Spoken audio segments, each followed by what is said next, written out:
Quebrado por fora, mas feliz por dentro. Criado por um Vicente. Capítulo 3. Nunca mais, a menos que... Iziro acordou em um quarto bastante escuro. À primeira vista ficou claro que ele estava em uma cama de hospital, mas não havia ninguém por perto. Era noite, a única luz que ele conseguia ver vinha do corredor pela porta aberta.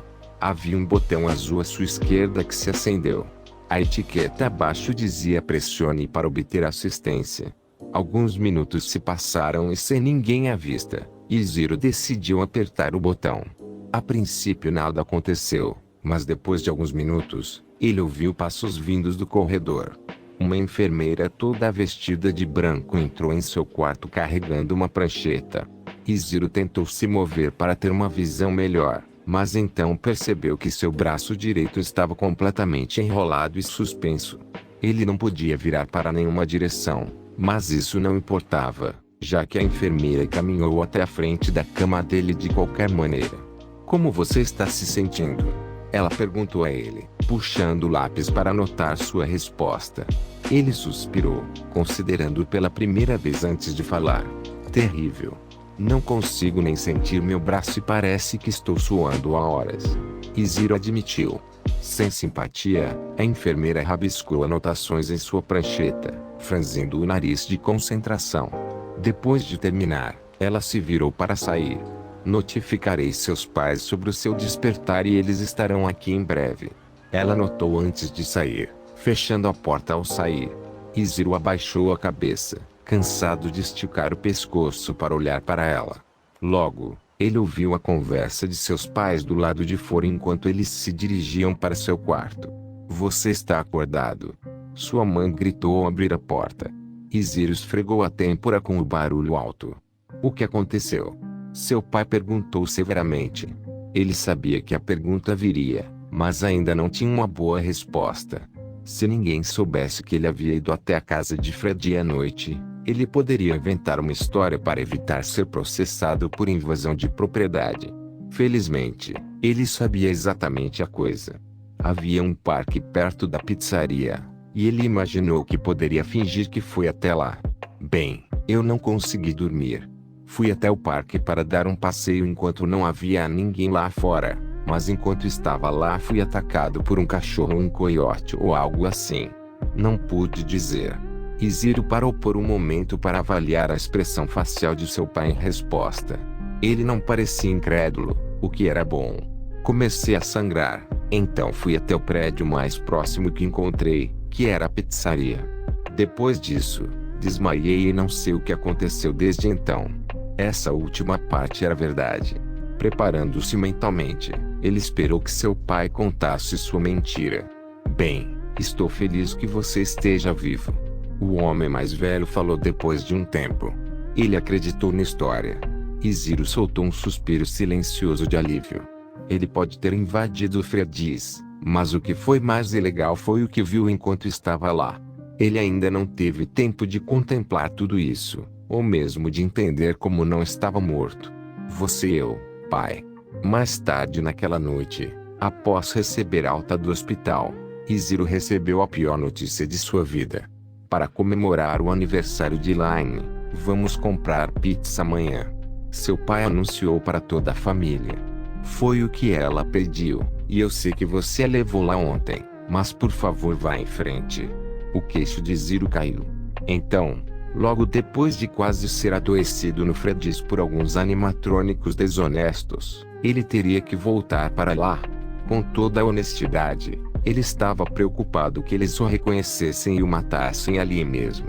Mesmo que ele nunca tivesse visto os animatrônicos agirem de forma cruel durante o dia anterior, ele não tinha certeza de que isso era impossível. "Você tem certeza disso?" Iziro protestou fracamente. "Tenho certeza de que é um lugar melhor para passar o dia especial dela." Ele discutiu com seu pai. O velho balançou a cabeça. "É o que ela quer." Esse foi o fim de tudo. Iziro apenas suspirou e foi até a cama, ansioso para descansar um pouco. As bandagens em seus braços eram pesadas e ele ainda estava tonto devido à perda de sangue.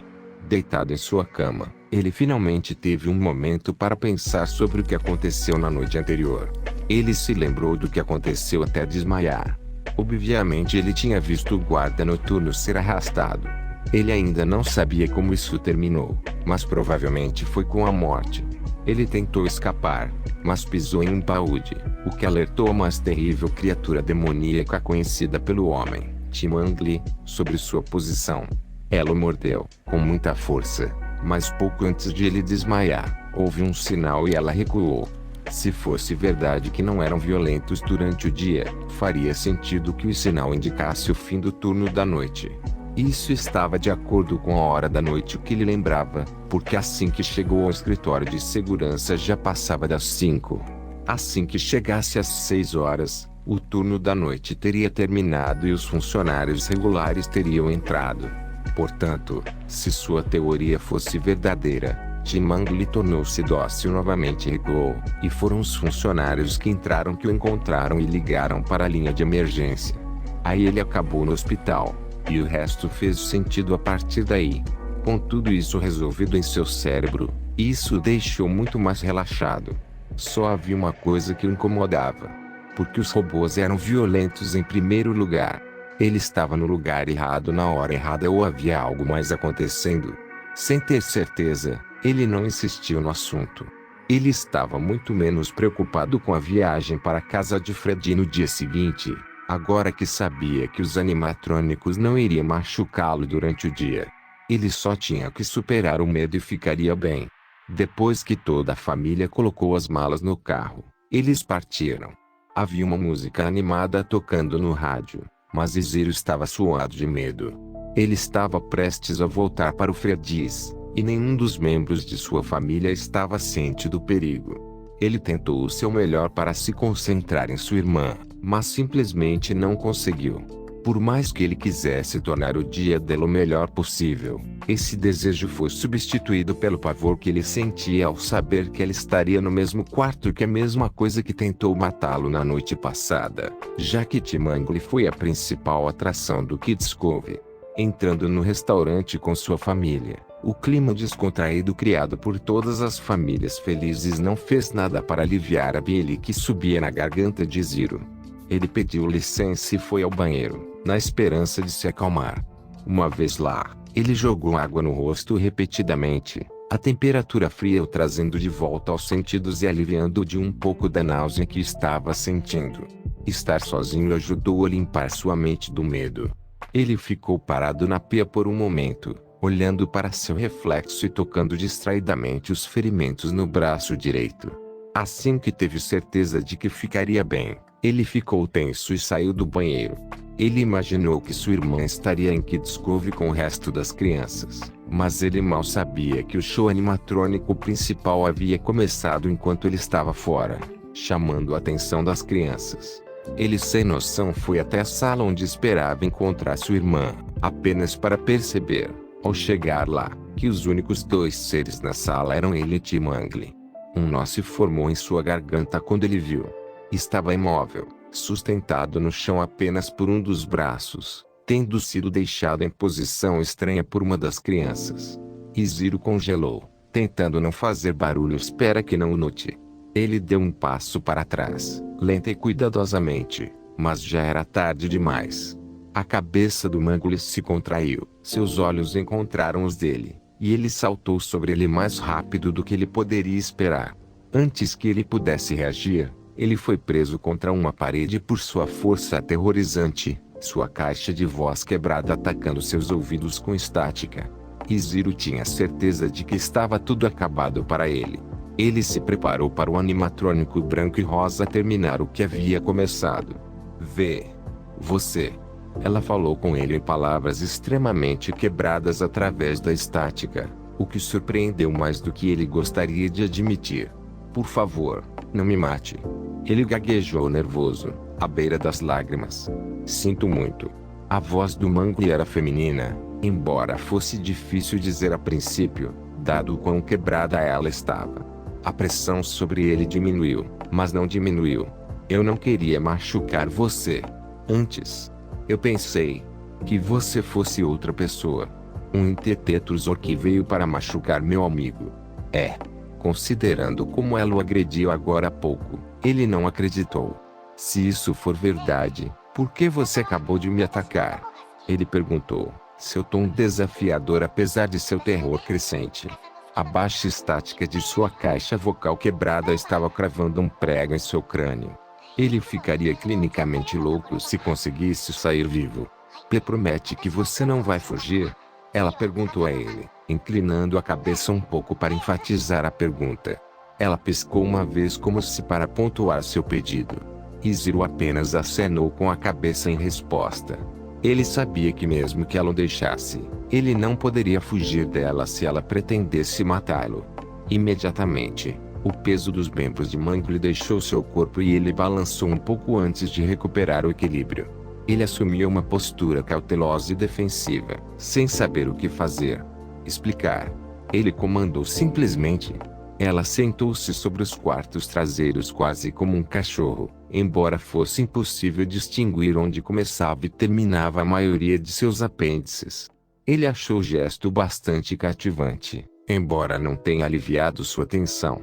Ele ainda estava chocado por ela conseguir falar, muito menos com tanta autonomia, mas poderia se preocupar com isso mais tarde.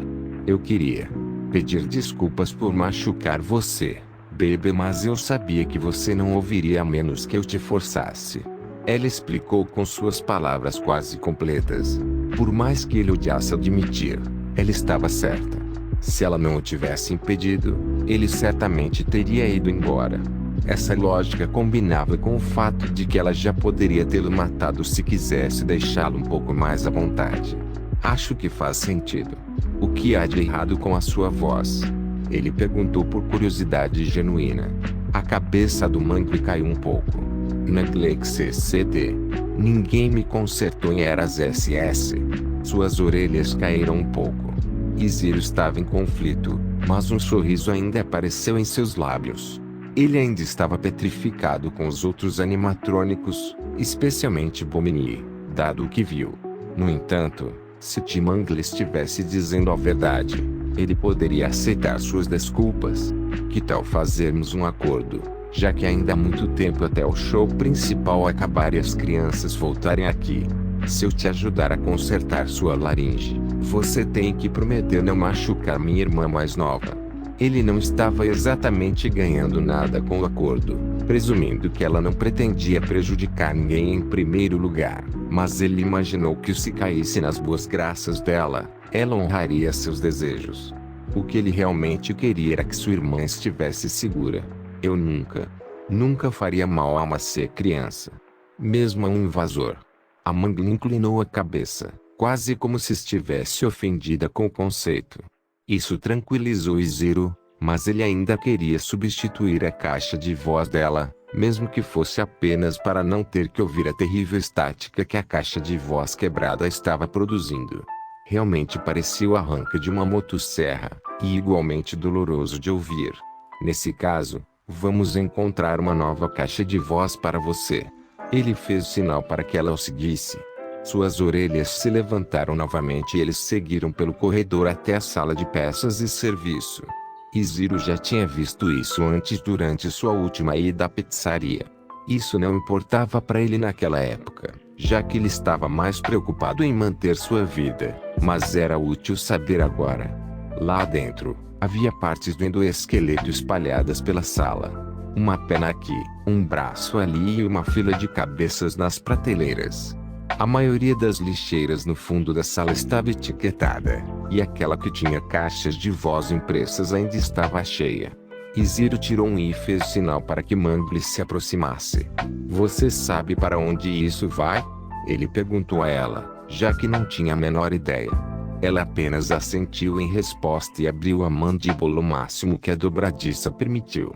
Quase o fez pular, porque o lembrou de como eles já haviam se aproximado dele antes. Ainda havia apenas um pouquinho de sangue seco em alguns dentes, o que o fez estremecer. Seu braço ainda estava dolorido, mas pelo menos ainda não estava envolto em gás. Engolindo o medo, ele olhou para além das fileiras de navalhas e para sua garganta.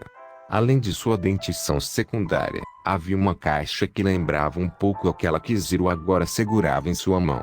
A principal diferença foi que no time inglês, Um dos cantos foi esmagado e outro foi arrancado para revelar a fiação interna.